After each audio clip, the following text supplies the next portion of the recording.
नमो नमः सर्वेभ्य। तो आइए मित्रों, आज हम लेके आए हैं आपके लिए वॉच, है ना। इंग्लिश में बोले तो वॉइस। वॉच जो है क्या होते हैं, कितने प्रकार के होते हैं, वॉच में क्या होता है, तो आज इसके बारे में हम डिटेल में पढ़ेंगे। और वॉच सरल भी होते हैं, है ना। कोई ज़्यादा बड़ा टॉपिक नहीं है ये। वाच्य क्या होता है, तो देखिए आगे इसकी परिभाषा।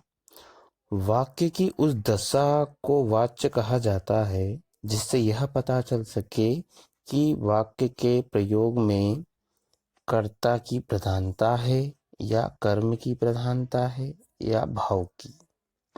कहने का क्या तात्पर्य है इसका, कि कोई वाक्य है और उसमें जो है कर्ता की प्रधानता है या फिर उसके कर्म की प्रधानता है या फिर उसके भाव की।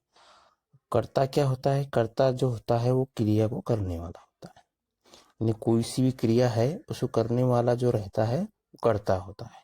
तो उसमें उसकी क्या अहमियत है और उसका कितना जो किरदार पूर्ण तरीके से निभाया गया है, उसके अनुरूप उसमें कर्ता की अगर प्रधानता होती है तो वो कृतवाच्य होता है ना। और यदि मान लीजिए उसमें कर्म की प्रधानता होती है ना, कर्म अगर नहीं होगा उसमें, है ना, तो फिर कर्म की प्रधानता अगर नहीं रहती है तो फिर वो कर्मवाच्य नहीं होगा, है ना। या फिर भाव की, जैसे भाव होते हैं, है ना, हंसना, रोना, ये जो भी भाव, जो हमारे भाव होते हैं, जो भाव की प्रधानता है उसमें, तो फिर वो भाववाच्य कहलाएगा। तो इस प्रकार से जो है ये वाच्य कहलाते हैं, जिसमें जिसकी प्रधानता होती है वो आपका जो है वही वाच्य होगा। अतः वाक्य के कहने की विधि को संस्कृत में वाच्य कहते हैं, है ना। तो वाच्य कितने तीन प्रकार के होते हैं, इन तीन तरीके से हम वाक्य को कह सकते हैं संस्कृत विधि को, है ना। तो ये जो होते हैं कितने वाच्य होते हैं आपके, तीन होते हैं ये, है ना। आपका पहला होगा कृतवाच्य, कृतवाच्य, और दूसरा हो गया आपका कर्मवाच्य, और तीसरा हो गया आपका भाववाच्य, है ना। तो इस प्रकार से आपके वाच्य के प्रकार हैं ये। तो वाच्य कितने हुए, तीन। तीन प्रकार के वाच्य होते हैं, कृतवाच्य, है ना, कर्मवाच्य और भाववाच्य। जिसमें जिस वाच्य में जिसकी प्रधानता रहेगी वही वो वाच्य कहलाएगा। जैसे मान लीजिए कर्तवाच्य है तो इसमें कर्ता की प्रधानता, यानी क्रिया के करने वाले की प्रधानता रहेगी तो कर्तवाच्य कहलाएगा, है ना। यदि मान लीजिए इस वाले वाच्य में अगर कर्म की प्रधानता रहेगी तो वो कर्मवाच्य कहलाएगा। और यदि मान लीजिए भाव की प्रधानता रहेगी, यानी भाव मेन रहेगा उसमें, तो वो भाववाच्य कहलाएगा आपका। तो इस प्रकार से ये वाच्य यहाँ से शुरू होते हैं। तो आपने ये परिभाषा पढ़ ली इसकी, कि वाक्य की उस दशा को वाच्य कहा जाता है जिससे जो है यह पता चल सके कि वाक्य के प्रयोग में कर्ता की प्रधानता है या फिर कर्म की प्रधानता है या फिर भाव की प्रधानता है। जिसकी प्रधानता रहेगी वो वाच्य कहलाएगा, है ना। तो वाच्य, ये तो इसकी परिभाषा हो गई। और ये इनके प्रकार हो गए, कितने प्रकार हैं, तो तीन प्रकार के हैं ये, है ना। मान लीजिए एग्जाम में प्रश्न पूछा जाता है कि वाच्य कितने प्रकार के होते हैं, तो तीन प्रकार के, है ना। ठीक है, इस प्रकार से। अब आगे देखिए, यहां से हम जो है वाच्य की परिभाषा के बाद जो है अब हम पढ़ेंगे आपके सबसे पहला वाच्य जो है कर्तवाच्य, है ना। तो कृतवाच्य जो है, कृतवाच्य पढ़ेंगे सबसे पहले। कृतवाच्य में क्या होता है सुनिए ध्यान से। पहला कृतवाच्य, तीन प्रकार के वाच्य होते हैं। पहला कृतवाच्य, है ना, दूसरा है कर्मवाच्य और भाववाच्य। तो पहला पढ़ेंगे हम कृतवाच्य। कृतवाच्य की परिभाषा यानी क्या है, इसमें क्या करना है, देखिए ध्यान से। क्या है, जिस वाच्य में कर्ता में प्रथमा विभक्ति होती है, है ना। तो देखो वाच्य को समझने के लिए इन्हें जो कर्ता रहता है, इसका क्रिया को करने वाला जो रहता है, उसमें जो है कौन सी विभक्ति होती है, प्रथमा, है ना। जो विभक्ति हमने पढ़ी है, जैसे मैंने वीडियो में पढ़ाई भी है, विभक्तियां कितनी होती है, 7 होती हैं। तो जो प्रथम विभक्ति होती है ना, वो आपके कर्ता में होना चाहिए, तभी आपका वो कर्तवाच्य बनेगा, है ना। तो जिस वाच्य में कर्ता में यानी एक जो वाक्य रहेगा और जिस वाच्य में कर्ता में प्रथम विभक्ति रहेगी, है ना, उसमें मान लीजिए जो कर्ता जो क्रिया को कर रहा है उसमें आपकी प्रथम विभक्ति रहेगी, ठीक है, तो उसको कर्तवाच्य बोलेंगे। दूसरा नियम इसका एक और, ये जो कर्म में द्वितीय विभक्ति रहेगी और जो वो कर्म करेगा, हाँ, जो भी कर्म कर रहा है वो, उसमें कौन सी विभक्ति रहेगी, आपकी द्वितीय रहेगी, है ना। कौन सी विभक्ति रहेगी, द्वितीय। तो उसमें द्वितीय विभक्ति रहेगी, ये अपने को याद रखना है, ठीक है। उसके बाद जो है क्रियाकर्ता के पुरुष और वचन को देखकर रखी जाती है, तथा इसकी परिभाषा में आगे देखिए, क्रिया जो रहेगी उसकी जो कर्ता जो रहेगा, वो जो क्रिया करेगा वो उसके पुरुष और वचन के अनुरूप जो है रखी जाती है। यानी उसमें पुरुष कौन सा है और वचन कौन सा है। एक वचन है, मान लीजिए एक व्यक्ति के करता है उसमें, तो उसके हिसाब से क्रिया एक वचन के हिसाब से रहेगी। यदि मान लीजिए 2 व्यक्ति कर रहे हैं उस क्रिया को, तो 2 के हिसाब से क्रिया रहेगी, यानी लकार के रूप में, है ना। तो और यदि मान लीजिए बहुत सारे लोग हैं और उस क्रिया को कर रहे हैं वो, तो उसके हिसाब से जो है उसमें क्रिया रहेगी। तो ये अपने को ध्यान रखना। जैसे देखो एक उदाहरण के तौर पे यहाँ मैंने बताया है आपको, देखो ये कर्ता होगा या ये कर्म होगा या क्रिया होगी। तब देखिए जैसे बालक यहाँ पर आपका करता है, क्या है, बालक करता है, इसमें विसर्ग लगाना भूल गए तो आप विसर्ग लगा लीजिए, है ना। तो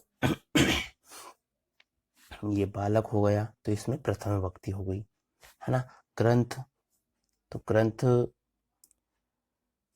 ये ग्रंथ हो गया आपका कर्म, है ना। ग्रंथ पढ़ना, है ना, ये आपका क्या हो गया, आपका कर्म हो गया।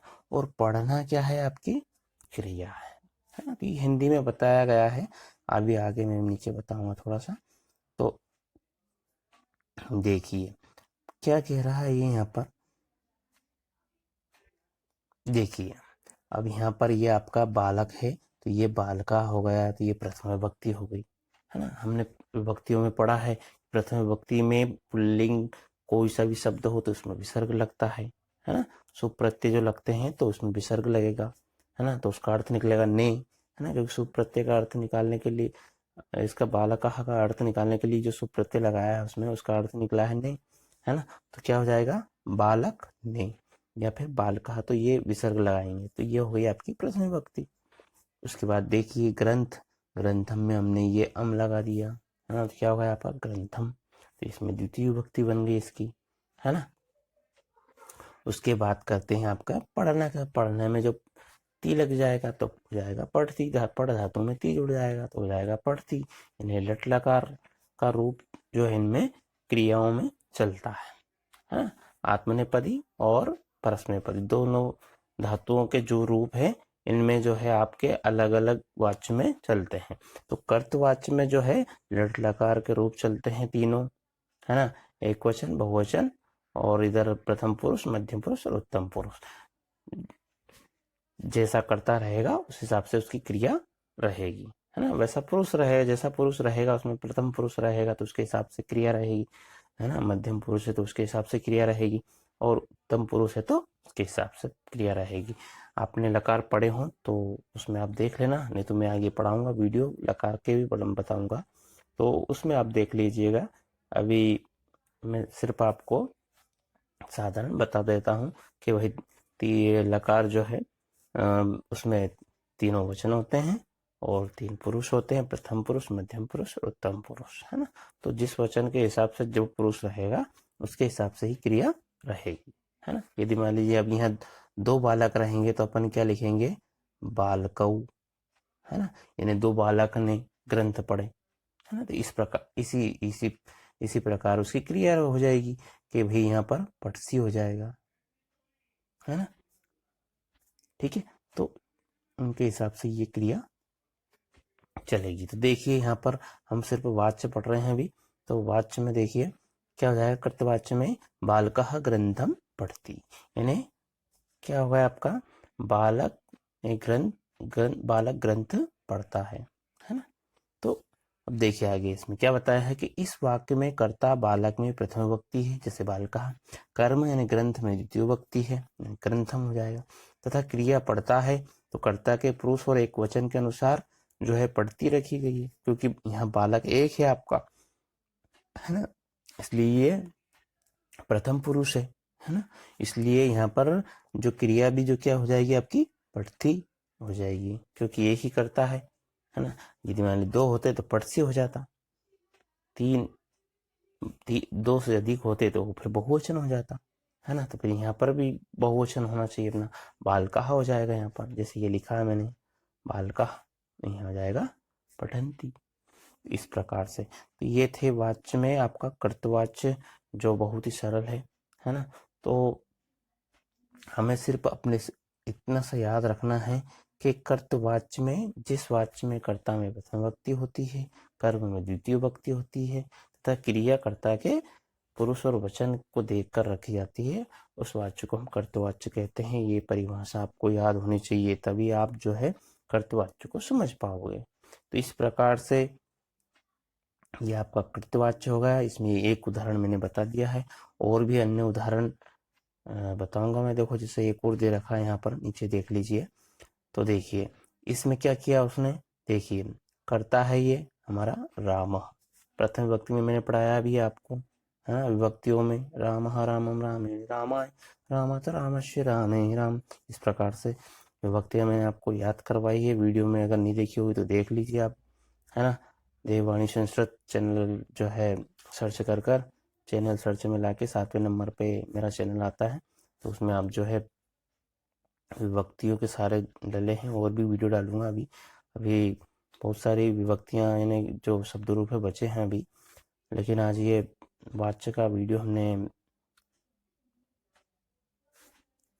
बना दिया था, तो देख लेंगे। ये सभी परीक्षाओं में उपयुक्त है, 9वीं 10वीं, है ना, और 11वीं 12वीं, और जो भी अन्य कॉलेज की या फिर जो कंपटीशन एग्ज़ाम है उनमें भी जो है आपके वाच्य से प्रश्न कुछ कुछ आते ही आते हैं, है ना। तो आप बिल्कुल देखिए इसको, बहुत सरल तरीका है, आपको समझ में आ जाएगा। तो देखिए सबसे पहले अपने को ध्यान रखना है कि कोई सा भी आपको वाक्य दे, या इसमें ऐसे पूछे, है ना, या फिर बनाने के लिए दे, या फिर परिवर्तन करने के लिए दे, तो आप तीनों जो है वाच्य को देख लीजिए, अपने आप समझ में आ जाएगा। तो देखिए कर्तवाच्य में हमेशा जो कर्ता रहेगा वो प्रथम विभक्ति में ही रहेगा, है ना। उसके बाद जो है उसका कर्म रहेगा वो द्वितीय विभक्ति का रहेगा, ये याद रखना है अपने को। क्रिया जो है इस कर्ता के हिसाब से रहेगी। ये यदि मान लीजिए एक है तो इस तरीके से लकार में जो रूप चलते हैं हमारे क्रिया के, वो इस प्रकार से रहेगा, जैसे एक है तो गच्छति, है ना, दो है तो फिर क्या हो जाएगा, गच्छता हो जाएगा, और यदि मान लीजिए दो से अधिक है तो गच्छन्ति हो जाएगा, इस प्रकार से, है ना। मध्यम पुरुष का है तो उस हिसाब से हो जाएगा, गच्छसी हो जाएगा, है ना। तो इस प्रकार से, और ये मैंने उत्तम पुरुष का है तो आमी आवो आमम, है ना, तो गच्छामी हो जाएगा, क्या हो जाएगा आपका, गच्छामी, इस प्रकार से, है ना। यदि मान लीजिए यहाँ पर उत्तम पुरुष का है तो क्या हो जाएगा आपका, गच्छामी। मान लीजिए यहाँ अहम दे दिया उसने, तो यहाँ पर क्या हो जाएगा, अहम ग्रहम गच्छामी, मैं घर जाता हूँ, है ना, इस प्रकार से बन जाएगा। यदि मान लीजिए त्वम है यहाँ पर, त्वम ग्रहम गच्छसी हो जाएगा, क्योंकि दो के बारे में बात कर रहे हैं, मध्यम पुरुष है वो, है ना, तो यहाँ हो जाएगा आपका गच्छसी, है ना। तो इस प्रकार से ये रूल चलते हैं। तो आपको इसके लिए जो है लकार भी याद होना चाहिए, है ना, है ना। तो लकार याद होना चाहिए, और जो है आपको विभक्तियां जो शब्द रूप है वो भी याद होना चाहिए, है ना। तो ये दोनों चीज आपको याद होना चाहिए, तभी जाके ये आपको समझ में आएंगे, है ना। तो ये सिर्फ कर्तवाच्य में जो है लट लकार और जो है विभक्तियां शब्द रूप है वो याद होना चाहिए, तो आप इसको कर सकते हो।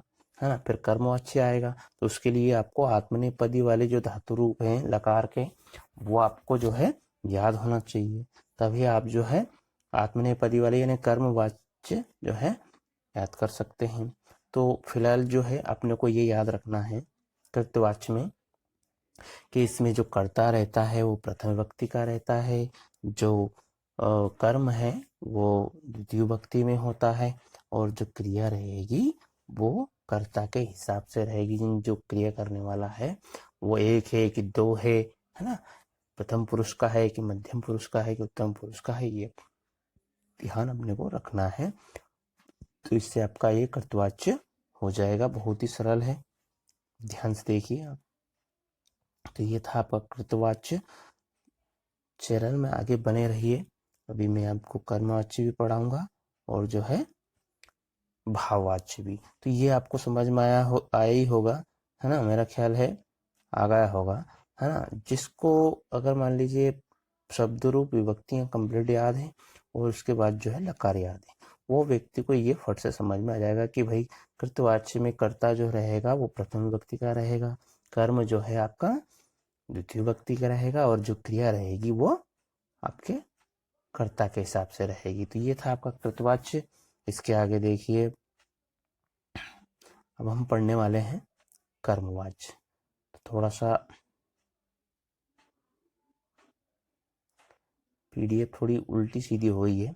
अब देखो मैंने कर्तवाच्य के ये यहाँ ऊपर भी दे रखे, एक बार कर्तवाच्य के थोड़े से ये देख लीजिए और वाक्य भी, जैसे है ना, ये यहाँ दे रखा आपको, है ना। तो ये देखिए त्वम, है ना। अब त्वम में क्या है, दो त्वम जो है, त्वम यानी तुम, और यहाँ चित्रम हो गया ये, और ये पश्यति यानी तुम चित्र देखते हो, है ना, ऐसा हो जाएगा। उसके बाद जो है बात करेंगे सहा, है ना, ये सब सर्वनाम है ना, ये नाम आ गया यहाँ पर, बाकी ये क्या है आपके सर्वनाम है। तो सर्वनाम में भी आ जाए तो कोई दिक्कत नहीं है ना, आपको क्रिया देखनी है। जैसे सहा, सहा यानी वह, एक व्यक्ति की बात हो रही, सहा दुग्धम पीबती, वह दूध पीता है, पीबती हो गया। अब देखिए यहाँ कर्ता जो है एक है सहा, ये कर्म है आपका, इसमें द्वितीय विभक्ति हो गई दुग्धम में, और ये पीबती जो क्रिया इसके हिसाब से हो गई, भाई एक है तो पीबती हो गया, है ना।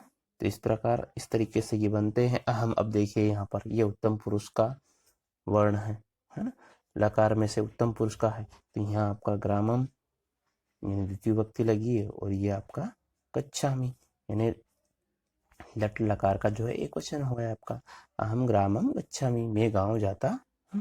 इस प्रकार से ये बन जाएगा। तो ये है कृतवाच्य, है ना, इसमें आप घबराना मत। उसके बाद देखो यहाँ पर राधा दे दिया फलम, और ये खा लेती, राधा फल खाती है। तो ये आपका इस प्रकार से आपको ध्यान रखना है, हमेशा जो है कर्ता है वो प्रथम विभक्ति का रहेगा, उसमें आपको सर्वनाम दे दे या फिर किसी का नाम दे दे भले, है ना। तो ये अपने को ध्यान रखना है, तो क्रिया उसके हिसाब से ही रहेगी, है ना। और जो है कर्म उसका जो है द्वितीय विभक्ति का बनेगा, उसमें द्वितीय विभक्ति लगी रहेगी हमेशा। ये था आपका कर्तवाच्य। कुछ उदाहरण और भी उदाहरण में किसी पीडीएफ बना के और जो है प्रश्न की तरह जो है बदल बदल के और आपको उपलब्ध कराऊंगा। पहले आप इसको देखिए और वाच्य सीखिए, है ना, फिर आपको प्रश्न की एक पीडीएफ डालेंगे, फिर बदलना और प्रश्न करना भी उसमें डालेंगे। अब अगला आपका देखिए कर्मवाच्य, है ना। तो कर्मवाच्य में क्या होगा, ये भी सरल ही है। तो कर्मवाच्य में क्या है, इसकी परिभाषा देख लीजिए। अब हमने जो पढ़ा था वो कर्तवाच्य था। कर्तवाच्य में आपको ध्यान रखना है क्या होता है, दोनों में, इन दोनों में थोड़ा बहुत उल्टा पुल्टा होता है। जैसे उसमें कर्ता प्रथम विभक्ति का आया था, तो इसमें जो है कर्ता जो है तृतीय विभक्ति का आएगा, ये अपने को थोड़ा सा ध्यान रखना है। कर्म जो है प्रथम विभक्ति का रहेगा, तो इसलिए थोड़ा सा ध्यान रखना है। परिभाषा अगर याद हो गई तो यूँ समझ लीजिए कि वाच्य आप चुटकियों में कर देंगे, और बहुत सरल भी है। तो देखिए क्या है, जिस वाक्य में कर्ता में तृतीय विभक्ति, है ना। अब क्या कह रहा है यहाँ पर देखिए ध्यान से आप, जिस वाक्य में कर्ता में तृतीय विभक्ति यानी इसमें, यानी जो क्रिया करने वाला है उसमें तृतीय विभक्ति रहेगी, ये अपने को ध्यान रखना है कर्मवाच्य में। उसके बाद कर्म प्रथम विभक्ति का रहेगा, और जो कर्म रहेगा वो प्रथम विभक्ति में रहेगा। मतलब ठीक कर्तवाच्य के उल्टा, थोड़ा सा उल्टा मान ले अपन, है ना। तो इसमें जो कर्म रहेगा, जो कर्म करेगा वो कर्म जो है कौन सी विभक्ति में रहेगा, प्रथम विभक्ति में रहेगा। तथा क्रिया कर्म के अनुसार रखी जाती है, और ये जो क्रिया रहेगी ये कर्म के अनुसार आत्मनेपदी जो लकार है उस धातु में जो है ये क्रिया जो है चलेगी, लेकिन चलेगी इसके हिसाब से। ये एक है तो एक के हिसाब से रहेगी, दो है तो दो के हिसाब से, और दो से अधिक है तो बहुवचन में उसके हिसाब से रहेगी, है ना। तो ये अपने को ध्यान रखना है, लेकिन आत्मनेपदी वाली रहेगी इसमें, है ना। तो अनुसार रखी जाती है, उस वाच्य को कर्मवाच्य कहते हैं, और ऐसे वाच्य को अपन क्या कहेंगे, कर्मवाच्य। ठीक है, तो देखिए आइए यहाँ पर देखते हैं अपन, फिर से देख लीजिए एक बार परिभाषा। जिस वाक्य में कर्ता में तृतीय विभक्ति, यानी जो कर्ता रहेगा उसमें आपकी कौन सी विभक्ति रहेगी, तृतीय विभक्ति। ठीक है, और कर्म में प्रथम विभक्ति, और क्रिया इसके हिसाब से रहेगी। ठीक है, तो ये अपने को ध्यान रखना है। तो आगे देखिए उदाहरण, देखिए अब यहाँ पर देखो उदाहरण ने बताया हमने, ये कर्ता है तो इसमें तृतीय विभक्ति होगी बालकेन। अब यहाँ अगर राम ले तो राम रामेण हो जाता, है ना, इस प्रकार से। तो यहाँ गया आपका बालकेन। और जैसे ग्रंथ है तो ग्रंथ में प्रथम विभक्ति बोली उसने, तो प्रथम विभक्ति में क्या बनाया, ग्रंथ का ग्रंथ, है ना। और फिर कर्म के पुरुष और वचन के अनुसार क्रिया रहेगी, जैसे यहाँ पढ़ना था तो पढ़ना को ये आत्मनेपदी में जो है इसकी मात्राएं बदल जाती है ना। इनके रूप चलते हैं ते ते अंते, है ना, से थे अध्वे, से आवहे आमहे, इस प्रकार से चलते हैं। तो आपको लकार याद होंगे तभी जो है आप जो है आत्मनेपदी वाले यानी कर्मवाच्य आप पढ़ सकते हैं, जान सकते हैं। ठीक है, तो इसलिए आप लकार के वीडियो भी मैं लाऊंगा, है ना, वो भी बहुत सरल है, बिल्कुल ट्रिकली ऐसे याद हो जाएंगे आपको कुछ ही मिनटों में फट से। तो देखिए यहाँ हो जाएगा आपका पठियते, और ये क्रियाएं मैं डाल दूंगा, क्रियाएं पीडीएफ। तो ये क्रियाएं भी कैसे चलती हैं कर्मवाच्य में, है, और कर्तवाच्य में कैसे चलती हैं क्रियाएं, क्रियाओं की पीडीएफ डाल दूंगा मैं। तो देखिए यहाँ क्या हो जाएगा, बालकेन ग्रंथः पठियते, इस प्रकार से। अब देखिए यहाँ आगे इसमें क्या कह रहा है, इस वाक्य में कर्ता बालक में तृतीय विभक्ति है, जैसे ये बालकेन हुआ। अब यह कोई भी बालकेन ले लीजिए, राम ले लीजिए, मोहन ले लीजिए तो मोहनेन हो जाएगा, राम लेंगे तो रामेण हो जाएगा, है ना, किसी कोई से भी ले लीजिए। ठीक है, और स्त्रीलिंग लेंगे तो राधेया हो जाएगा, राधा लेंगे तो राधेया, सीता लेंगे तो सीतया, क्योंकि तृतीय विभक्ति में उनका रूप ऐसे ही बनता है। ठीक है, सीता लेंगे सीतिया, विद्या ले लेंगे विद्या, इस प्रकार से। ठीक है, और ये क्रिया तो वैसे की वैसी पठियते जाएगा, और ग्रंथ में प्रथम विभक्ति जाएगी तो वो इसके हिसाब से। देखो इस वाक्य में कर्ता बालक में तृतीय विभक्ति, बालकेन, और कर्म ग्रंथ में प्रथम विभक्ति हो गई है ना, तो ग्रंथा हो गया, तथा क्रिया पढ़ता है तो कर्म के पुरुष और वचन के अनुसार जो है पठियते रखी गई है। तो इस प्रकार से जो है ये कर्मवाच्य बनता है। आगे कुछ उदाहरण और भी हैं इसमें, देखिए ध्यान से आप, है ना। तो देखो और भी कुछ उदाहरण दे रखे हैं यहाँ पर, देखिए तो कुछ उदाहरण दे रखे हैं कर्मवाच्य के। तो अभी हमने ऊपर पढ़ा था, देखो ये रामेण मैंने बताया था, ग्रहम और गम्यते। तो देखो इसमें तृतीय विभक्ति लगा दी कर्मवाच्य के लिए, है ना। अपन कर्मवाच्य बना रहे हैं तो कर्ता जो है रहेगा कौन सी विभक्ति में जाएगा, तृतीय विभक्ति में, और जो कर्म है वो कौन सी विभक्ति का बन जाएगा, प्रथम विभक्ति का, है ना। और जो क्रिया है वो आत्मनेपदी में चलेगी आपके लकार के रूपों में, है ना। तो क्या हो जाएगा, गम्यते हो जाएगा, और ग्रहम इसमें जुड़ जाएगा, क्योंकि इसकी ये क्या है, नपुंसकलिंग है, इसलिए इसके दोनों रूप जो है एक जैसे चलते हैं, मैंने पढ़ाया है विभक्तियों में। ग्रहम ग्रहम ग्रहम ग्रहम ग्रहेन ग्रहाय, ग्रहात ग्रहस्य ग्रहे ग्रहे, इस प्रकार से इसके रूप चलते हैं, है ना। तो ये जो नपुंसकलिंग में आता है ग्रहम, तो ये दोनों में प्रथम विभक्ति और द्वितीय विभक्ति में दोनों में एक जैसे बनता है, इसलिए इसमें विसर्ग नहीं आएगा। नहीं तो आप परेशान हो कि इसमें विसर्ग क्यों नहीं आया, है ना। तो आप विभक्ति इसके पहले देख लीजिए तो आपको समझ में जाएगा। तो क्या जाएगा, रामेण गृहम गम्यते। तो अपने को परिभाषा याद रखनी है कि कर्मवाच्य में जो है कर्ता प्रथम तृतीय विभक्ति में रहेगा, सॉरी, है ना। तो कर्मवाच्य में अपने को यही याद रखना है कि कर्ता जो है तृतीय विभक्ति का रहेगा, कर्म जो है प्रथम विभक्ति का रहेगा, क्रिया जो है कर्ता के अनुसार रहेगी। ये अपने को परिभाषा याद रखनी है। तो समझ लीजिए वाच्य आपको कंप्लीट हो गया याद। इसके बाद देखिए, ये देखिए त्वया, है ना, ये आपका सर्वनाम दे रखा है यहाँ पर। तो त्वया, है ना, चित्रम दृश्यते, त्वया यानी तुम, चित्रम जो है प्रथम विभक्ति का हो गया क्योंकि नपुंसकलिंग है, कर्म है ये, है ना। और यह दृश्यते क्रिया हो गई है, देखना, ये तुम के हिसाब से दे रखी है यहाँ पर, ठीक है। तो ये इस प्रकार से चेंज हो जाएगा।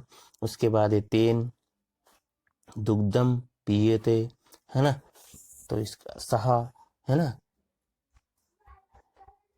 तो ये सहा का रूप है जो कर्मवाच्य में तेन बदल जाएगा, सहा, है ना। तो तेन दुग्धम पीयते, है ना, वो दूध पीता है। मया ग्रामः गम्यते, है ना, उसके द्वारा, तेन यानी उसके द्वारा दूध पिया गया, है ना, इस ये अर्थ निकलेगा उसका। उसके बाद देखिए मया, है, मया यानी मेरे द्वारा, है ना, ये अहम का रूप है, ठीक है। तो ये क्या हो जाएगा, मया, है ना, तृतीय विभक्ति इसकी मया बनेगी, है ना। और यहाँ आपका जो है ग्रामः की जो है क्या बनेगी, विसर्ग लग जाएगा और ये गम्यते हो जाएगा, क्योंकि प्रथम विभक्ति में ग्राम की जो है इस प्रकार से विभक्ति चलती है ना, ग्राम, ग्रामः, ग्रामम, ग्रामीण, ग्रामाय, ग्रामत, ग्रामस्य, इस प्रकार से, ठीक है। तो मया ग्रामः गम्यते, मेरे द्वारा गांव जाया गया, ठीक है। उसके बाद है राधिया, ये देखिए तृतीय विभक्ति, राधिया फलम खाद्यते। तो ये इस प्रकार से जो है कर्मवाच्य है, जो आपको समझ में आया होगा, बहुत ही सरल है। तो इसको ध्यान से देखिए वीडियो को, और उसके बाद जो है ये वाच्य याद हो जाएंगे आपको पूरे के पूरे। अब ये आपका हो गया कर्मवाच्य। कर्मवाच्य के बाद बात करते हैं आपके भाववाच्य की, है ना। तो भाववाच्य में क्या है, देखिए एक बार, ये थोड़ा सा मैं सेट कर लूं, हाँ।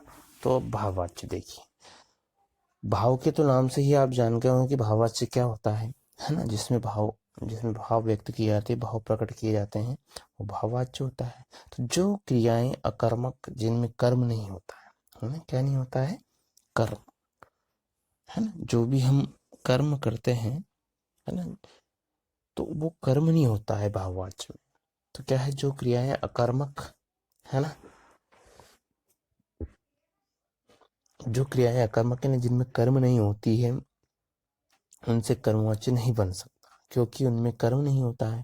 अकर्मक क्रियाओं से कर्मवाच्य के समान ही भाववाच्य बनता है।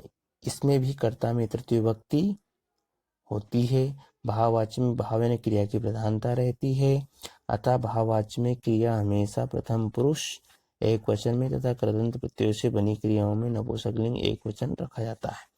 देखिए ये भी समझने लायक है और बहुत ही सही बताया है। इसमें क्या होता है, ये बिल्कुल कर्मवाच्य जैसा ही, लेकिन इसमें कर्म की अनुपस्थिति होती है, सिर्फ इसमें क्रिया होती है और जो है कर्ता होता है, क्योंकि जो क्रिया को करता है ना, वो कर्ता होता है, वो क्रिया होती है ना, कर्म की अनुपस्थिति होती है इसमें, है ना, कर्म नहीं होता है, ठीक है। तो इसमें भाव जो व्यक्त किए जाते हैं, भाव की प्रधानता होती है, यानी जो क्रिया रहती है, भाव, जिस क्रिया के द्वारा हम भाव प्रकट करते हैं, तो उस भाव की प्रधानता होती है, इसलिए इसको भाववाच्य कहा जाता है ना। जैसे हंसना, रोना, है ना, दुख जताना, ये सब चीज, ये भाव है आपके, है ना, ये भाव व्यक्त करना किसी के प्रति, ठीक है। तो ये जो है भाववाच्य में क्रिया हमेशा प्रथम पुरुष में होती, और जो इसमें क्रिया रहती है वो कौन से पुरुष में होती है, प्रथम पुरुष में होती है। ये अपने प्रथम पुरुष एक वचन में तथा कृदंत प्रत्ययों से बनी क्रियाओं में नपुंसक लिंग एक वचन रखा जाता है ना। तो अब देखिए आगे मैं बता देता हूँ। तो ये परिभाषा अपने को याद रखनी।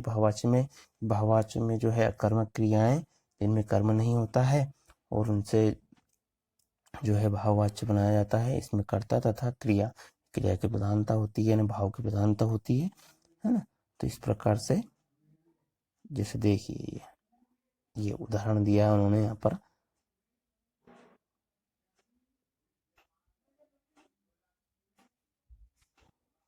देखो ये है ना, ये बालक और ये देखो कर्म की अनुपस्थिति दी है और यहाँ पर ये क्रिया दे दी है उन्होंने, हंसना, है ना। तो क्या है, हंसना क्या है, इसमें प्रधान है, मेन क्या है, हंसना।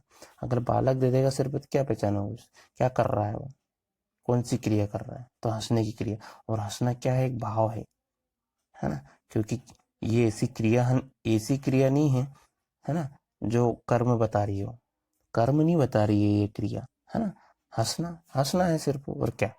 अगर यहाँ कर्म होता तो वो क्रिया जो है कर्म बता देती, तो फिर कर्मवाच्य हो जाता, है ना। इसलिए यहाँ पर कर्ता जो क्या कर रहा है, सिर्फ हंस रहा है, यानी भाव प्रकट कर रहा है ना। इसलिए भाववाच्य हो गया। तब आगे देखिए उदाहरण के तौर पे, देखिए आगे यहाँ आपका जो है उन्होंने ये बताया यहाँ पर। देखिए ये विभक्ति तो इसमें ये कर्मवाच्य के जैसी रहेगी, इसमें परिवर्तन नहीं आएगा, है ना। इसमें जो है वैसे की वैसी रहेंगी, सिर्फ इसमें इतना सा अंतर है कि इसमें आपका कर्म नहीं रहेगा, जो करता रहेगा वो तृतीय विभक्ति में ही आएगा, ये अपने को ध्यान रखना है। बालकेन ये देखिए कर्म अनुपस्थित रहेगा और जो क्रिया रहेगी वो हमेशा प्रथम पुरुष एक वचन में रहेगी, कृदंत क्रिया नपुंसकलिंग एक वचन में रहेगी, है ना। जो आत्मनेपदी की जो धातुएं चलती है ना उसके हिसाब से ही रहेंगी, यानी हंसियते हो जाएगा। देखिए बालकेन हंसियते, बालक हंस रहा है ना। तो इस वाक्य में कर्ता जो है बालक में तृतीय विभक्ति यानी बालकेन हो जाएगा। देखिए ये है ना, मैंने बताया था। कर्म होता नहीं तथा क्रिया हंसता है तो हमेशा प्रथम पुरुष और एक वचन में होने के कारण जो है हंसियते रखी गई है, ठीक है। तो इस प्रकार से ये आपकी रहेगी। और तो ये था आपका भाववाच्य, कितना सरल था, कुछ भी नहीं करना है। अब यदि मान लीजिए आपको ये भाववाच्य दे दे, है ना, ये भाववाच्य दे दे और वो कह दे कि जो है इसको कर्तवाच्य में बदलिए, तो कितना सिंपल है, बहुत ही सिंपल है। क्या हो जाएगा यहाँ पर, ये बालकेन का बालकः हो जाएगा, है ना। क्या हो जाएगा, बालकः, और ये क्रिया काय में बदल जाएगी, हंसती में बदल जाएगी। इस प्रकार, कितना सिंपल है। इस प्रकार से इनको चेंज करते हैं, क्योंकि हमने क्या पढ़ा था कर्तवाच्य में, कर्तवाच्य में कर्ता जो है प्रथम विभक्ति में रहेगा और क्रिया कर्ता के अनुसार रहेगी, है ना, क्योंकि कर्ता अपने पास एक अकेला लड़का है, इसलिए क्रिया भी हंसती चलेगी, है ना। हंसती, हंसता, हंसंती, हंसी, हंसता, हसत, हसामी, हंसाओ, हसामा। ये लकार है आपके, लकार याद है तो आप फट से कर दोगे इनको, 2 मिनट भी नहीं लगेंगे, है ना। तो इस प्रकार से अगर मान लीजिए राम दे तो राम, अगर मान लो इसको, अब यदि मान लीजिए कर्मवाच्य में बदलना है तो कर्म में फिर यहाँ कर्म चाहेगा आपको, है ना। तो उसके लिए कर्तवाच्य के वाक्य देते हैं वो कर्मवाच्य में बदलने के लिए, है ना। तो वो आप आगे देखेंगे, तो इसमें उदाहरण है कुछ और, है ना, वो देख लेते हैं पहले हम, उसके बाद आगे बात करते हैं। देखिए अब यहाँ भाववाच्य के कुछ उदाहरण भी रखे हैं हमने। देखिए ये तृतीय विभक्ति रहेगी, कर्म अनुपस्थित, ये है ना। तो कुछ उदाहरण हैं जो देखेंगे हम। देखिए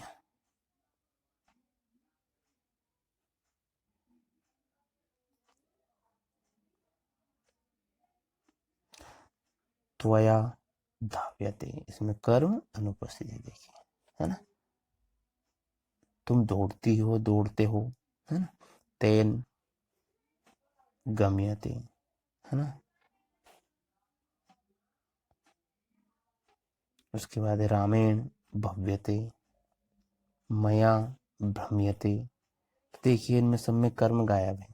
राधिया गीयते, है ना, राधा गाती है, तो इस प्रकार से ये जो है इनमें कर्म अनुपस्थित रहेगा भाववाच्य में, और जो है आपका क्रिया यानी जो भाव है वो रहेंगे, और कर्ता रहेगा ये यहाँ पर, है ना। तो ये आपको ध्यान रखना है, कर्ता हमेशा तृतीय विभक्ति में ही रहेगा, क्रिया इसके अनुरूप रहेगी। अब देखिए इसमें विशेष क्या बता रहे हैं कि जिस प्रकार से हिंदी भाषा में पढ़ना से पढ़ा जाना, लिखना से लिखा जाना, करना से किया जाना, यानी उसके द्वारा किया गया, यानी ये सब क्रियाएं किसी के द्वारा की गई हैं, तो ऐसा हम इसमें बताते हैं। तो करना से किया जाना, हंसता से हंसा जाना इत्यादि कर्मवाची और भाववाची क्रियाएं बनती हैं। उसी प्रकार से संस्कृत की मूल धातुओं में यह जोड़कर कर्मवाच्य और भाववाची क्रियाएं बनाई जाती हैं। तो ये थे आपके भाववाच्य, ठीक है। इसके बाद भाववाच्य के बाद जो है इसमें यहाँ पर कुछ क्रियाएं दे रखी, देखिए ये गम, है ना। तो ये गम से क्या बन गया आपका, गम में बन गया या जोड़ के पढ़का पठ्य, लिखा लिख्य, रक्षका रक्ष्य। तो कर्मवाची क्रियाओं के रूप सदैव आत्मनेपद में ही चलते हैं, परस्मैपदी में कभी नहीं चलते हैं। जैसे उदाहरण के तौर पे हम बता देता हूँ, यहाँ पर देखिए, है ये गम्यते, पठ्यते, लिख्यते, रक्षते। तो इस प्रकार से जो है आपके कर्मवाच्य और जो भाववाच्य की क्रियाएं हैं उनके जो है रूप इस प्रकार ही आत्मनेपदी धातु में ही चलेंगे, है ना। अपने को ये ध्यान रखना। और कर्तवाच्य में हमेशा कर्तवाच्य में जो है आपके परस्मैपदी वाली लट लकार वाले रूप चलेंगे, ये अपने को याद रखना है। और ये बिल्कुल आप सरल तरीके से जो है मैंने बताया है, और ये तीनों वाच्य आपको समझ में जाएंगे। बिल्कुल इत्मीनान से देखिए वीडियो को, नहीं आए समझ में तो फिर पूछिए, है ना। मैं और तरीके से भी समझा दूंगा आपको। तो वीडियो को दूसरे को भी शेयर करिए, और जो है ये वाच्य देखिए, इससे रिलेटेड जो है प्रश्न निश्चित है एग्जाम में आते ही आते हैं, है ना। 9th 10th 11th 12th इनमें तो आते ही आते हैं, बाकी जो कंपटीशन एग्जाम है उनमें भी आते ही आते हैं। ये 2 नंबर के प्रश्न आपके पक्के हो जाएंगे यदि मान लीजिए आप इनको कर लेते हैं तो, ठीक है। तो धन्यवाद सभी को, वीडियो को शेयर करिए, लाइक करिए, और जो है दूसरे को भी भेजिए, दूसरे को भी बताइए, ताकि वो भी सीख सके। तो ये थे हमारे वाच्य, ठीक है।